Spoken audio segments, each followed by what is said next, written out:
Welcome back to Switch to Linux. It is not usual that I'm going to change my Sunday video plans. Of course, I prepped this on at least the night before, no later. And the thing is, I had 4 different people send me the same article today. And so it's worth talking about. And so we're going to talk about Tim Berners-Lee's new World Wide Web. So he's the one who developed the concept of the internet at CERN. And the thing is that he created the internet as an open platform for data sharing. And that's what the internet was for a long time. And it was really with the social revolution that occurred where the internet kind of became taken hostage by big tech companies.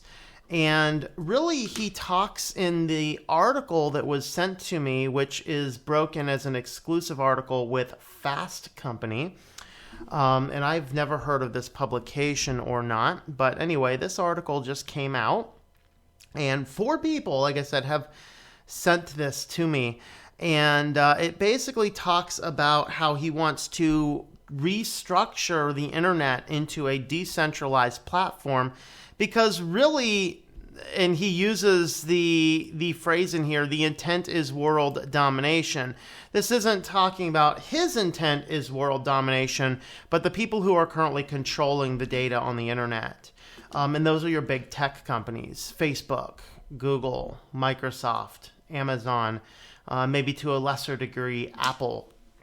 And of course, I talked about an article back a few months ago where Google, Facebook, Microsoft, and Twitter partnered together for basically a better way and a platform of sharing data back and forth.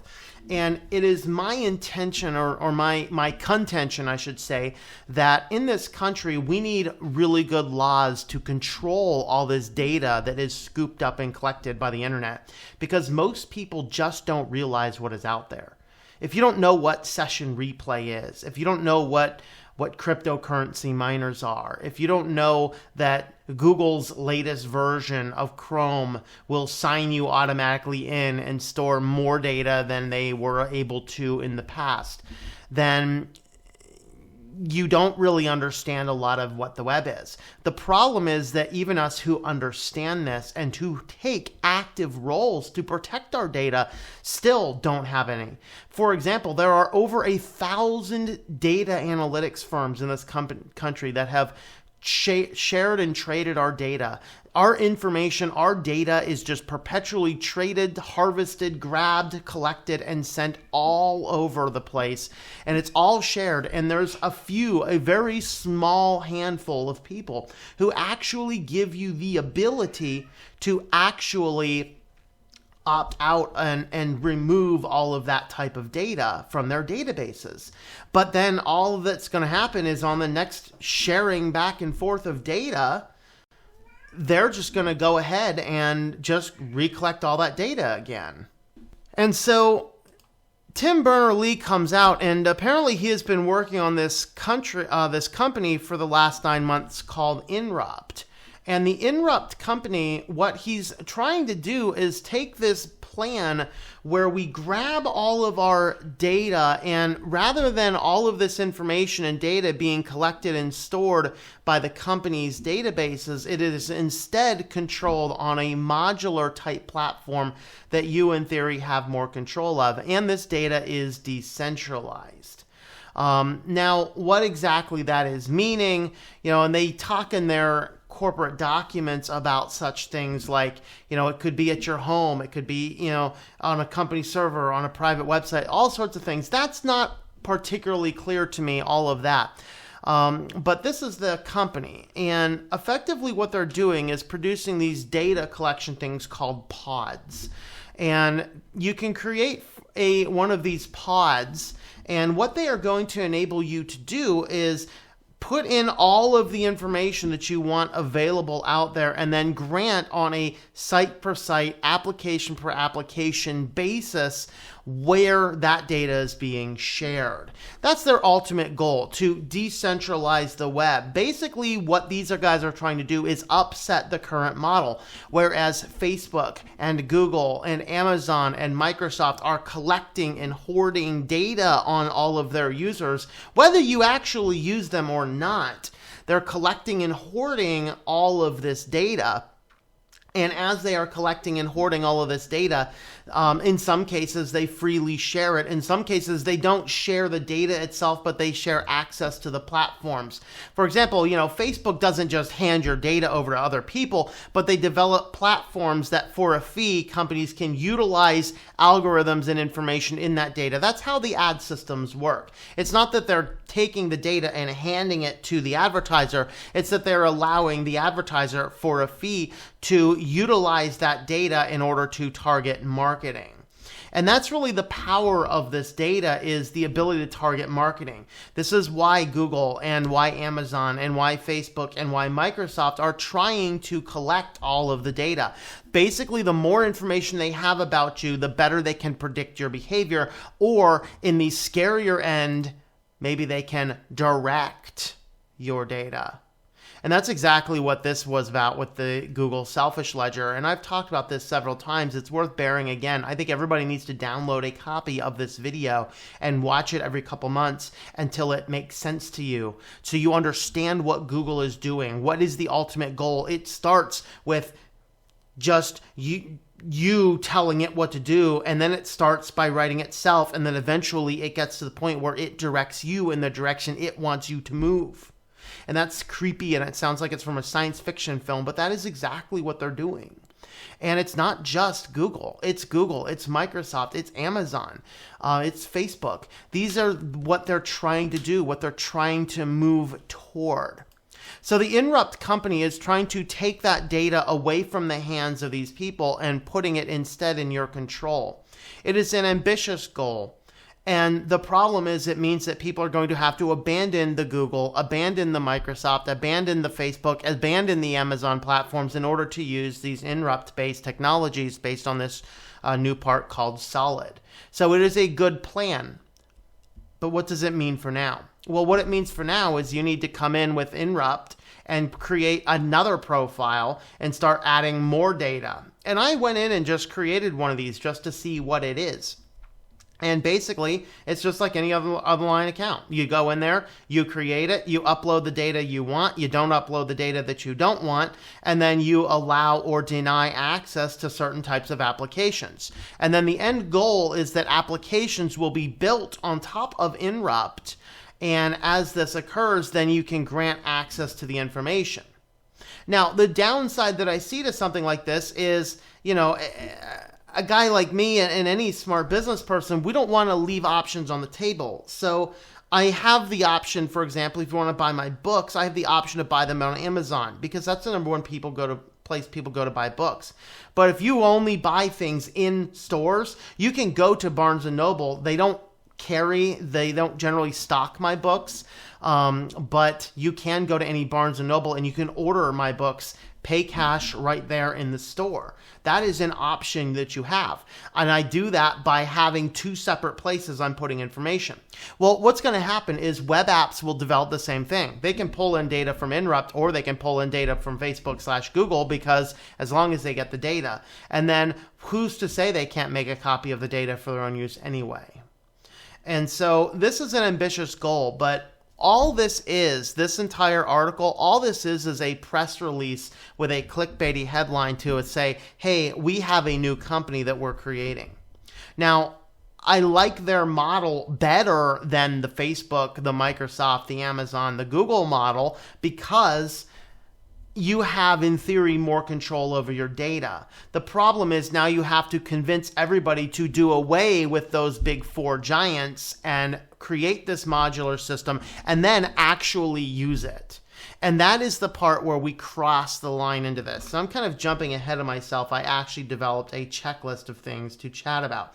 So number one point is, all this is they're talking about their new business plan by their company called Inrupt to upset the current corporate centralized data model by utilizing a decentralized system instead.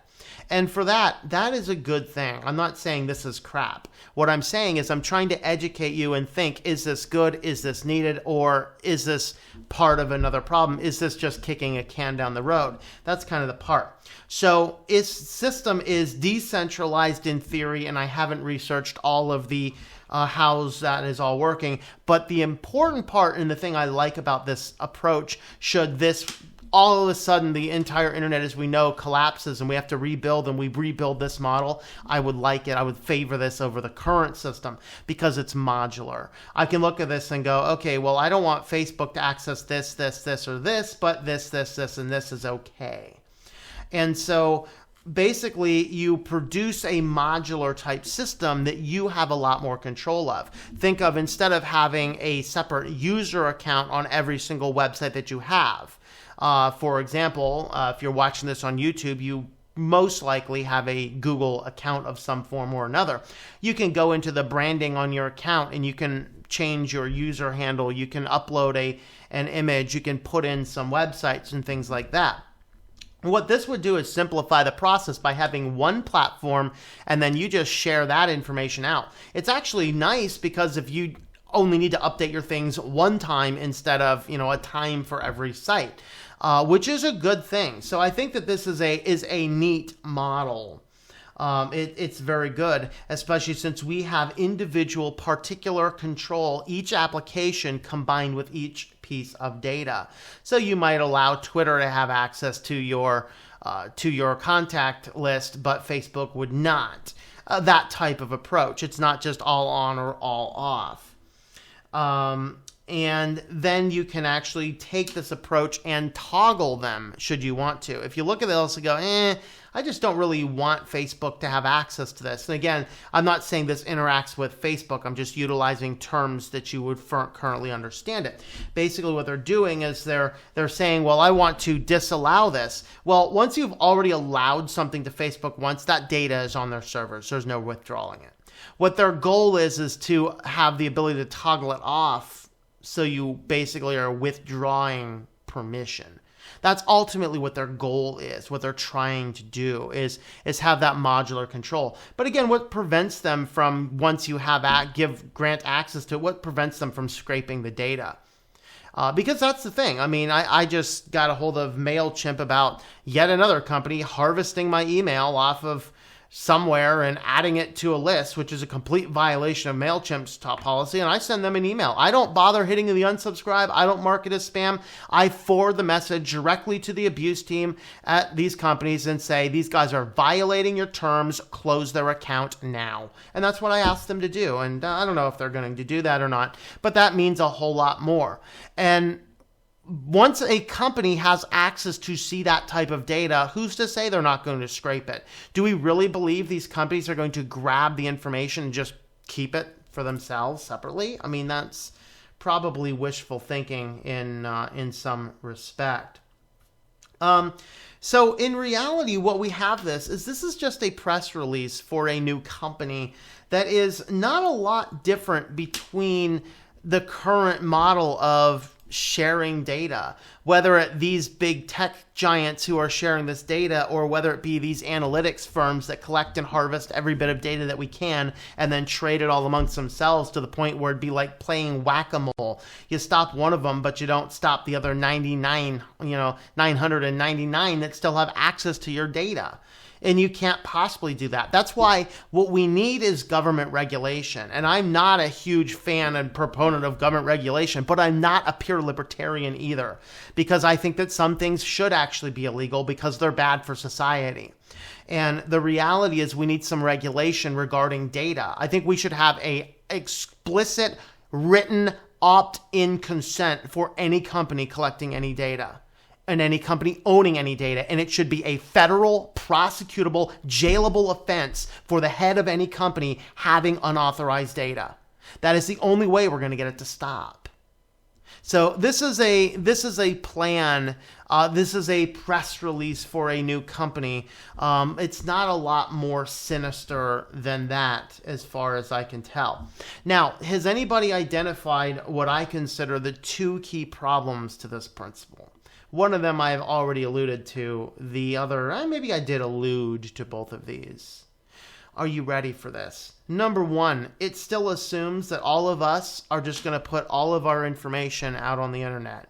We're going to go into this new Inrupt platform, and we're going to go into our newly established pod for the Inrupt platform, and we're going to give it our contact list. Okay. Now, they say it's a decentralized thing, and I think in a way they might be capitalizing on that particular term. Oh, it's decentralized, it's automatically good. No, decentralized kind of means it's harder to delete. Okay. And I would rather not assume I'm just going to put all of this information online. I'd rather not have apps that connect everything. So maybe it's a good thing I created this little profile and I'm just going to keep it empty. And then as more and more things move to this type of technology, they'll just have less and less information about me. That's the good thing. Okay, but the bad thing is it still assumes that we're going to want to go in there. We're still going to want to upload our images, upload our contact data, upload our personal lives. Only now we can give modular control rather than just they harvest everything. So that number one assumption is it still assumes we want to give all of this data to the internet as a whole. And guys, we need to wake up. Remember when the internet first happened, it was a Wild West, and you had to heed very good caution. Don't put a lot of personal information on the web. Nowadays, you cannot even sign up for a free Spotify account, which does nothing more than send you information without them wanting to know your exact birth date. You don't need my exact birth date. You don't need my first and last name. You don't need crap, right?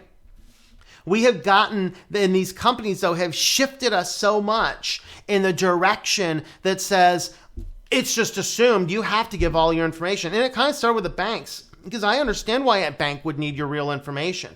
But now your bank has that real information, but does Facebook need it? No, Facebook doesn't need your real information. Neither does Google, neither does Amazon, neither does Microsoft. And the funny thing is, we have a country now where nearly every child going to school in America is given either a Microsoft account or a Google account with no consent, and the school district simply hands every bit of this private information to these big tech companies with no consent and no authorization from the child or from the parent. And maybe the parents are just, I don't know any different. But it's got to stop. It's got to stop.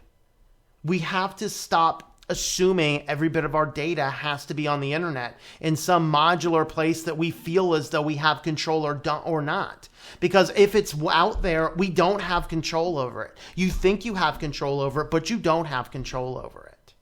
This is a smoke screen. It is a smoke screen. The second major flaw in this model is it assumes that people are actually going to take control of their data. That is a big assumption. One of my chemistry professors used to say that people are inherently lazy. Well, he said chemists are inherently lazy. And it was his funny way of saying we all seek the path of least resistance. We all seek to do the minimal amount of work we can at times. And that's a very telling point of view because in this modern day and age, we don't act on things. We don't log out of our accounts. We don't look at URLs before we click them. We don't verify if information is true before we share it and pass it on. We don't turn off privacy settings. You know, those privacy update notices come through. You don't even read them. You don't even realize all that they did is took all this privacy stuff, washed it away, and made it all public. Remember when Facebook did that? There's a documentary. I'm not sure if you can still find it for free anymore. It's called, I think it's called Terms and Conditions May Apply, I think is what it's called. There's another one called Eye on You. Both of those would be worth watching. And one of the points that they make in that documentary, Terms and Conditions May Apply, is when Facebook first started, the default is nearly everything was private and just shared to your direct friends. But then as time went on, Facebook shifted their privacy settings more and more and more. And now if you go and create a Facebook account, literally everything is public unless you adjust it otherwise. And most people don't realize that. How many people realized that Chrome was logging them in this last couple of weeks when they did not expressly do that? Have you ever gone in and deleted all that history that it collects on you? Have you gone in and deleted the social media and the other online internet accounts that you haven't looked at for 2 or 3 years? It brings us back to this ultimate thing. This type of approach is a modular approach where you have to grant access to different things as you go and control it and modulate it. We're not going to act on this. It's going to be no different. It's going to be no different. So this assumes we still want to give all of this data online, and then it assumes that users are actually going to take control of it, but we don't. As users, we generally don't go in and take control of things. We don't generally clean up the old resume, and we don't generally do that stuff until we absolutely have to. This is a smokescreen, and for those seeing us, this is simply an article that is a press release for their new business. And I don't think this is going to change a lot. It doesn't replace anything that's currently being done. It simply adds to it. And in this add to type model, where is Amazon or Facebook or Microsoft or Google going anytime soon? It would take a lot to get them to change. And so I saw this article, I read the article, and it's an interesting concept, but I still don't want to put all that information on the internet. I don't want to at all. That's not my intention. That's not my plan. That's not what I care to do. All in all, overall, this is the plan for the new web. It's simply an add-on to what we currently have. Maybe I'm being cynical here, but the only thing that's going to stop the craziness that we have is number one, and the first and foremost thing is we as individual users need to act. We need to act, okay? We need to take control of these accounts. We need to delete the accounts we don't use. We need to minimize the data. If you need to use Facebook for some purpose, that's fine, but use it in such a way that it's not following you around the entire internet. Use it in such a way that it can't access all your location data or your phone data. Don't use it on your phone if you have any say or control in the matter at all. Okay? Don't put anything on the internet that shouldn't be on the internet. Don't assume that it's safe. Don't assume that it's unhackable. Don't assume someone can't get information or access to it. Those are bad assumptions. Take more active control.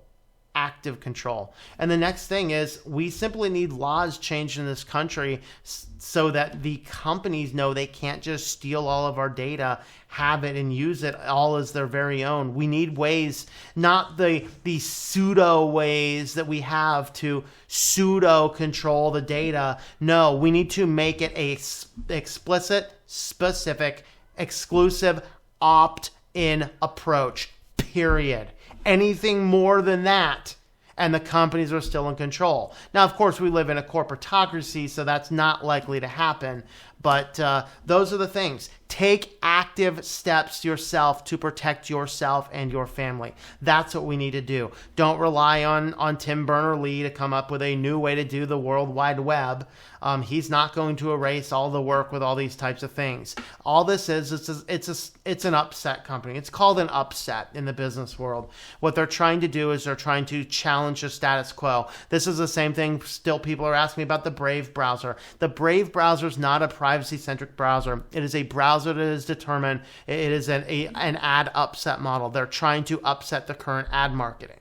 Look at the founding information in the companies. They didn't raise 12, I think it was 12, was it $5 or $12 million on the first day to be a privacy browser. They rose that money because they wanted to upset the ad industry.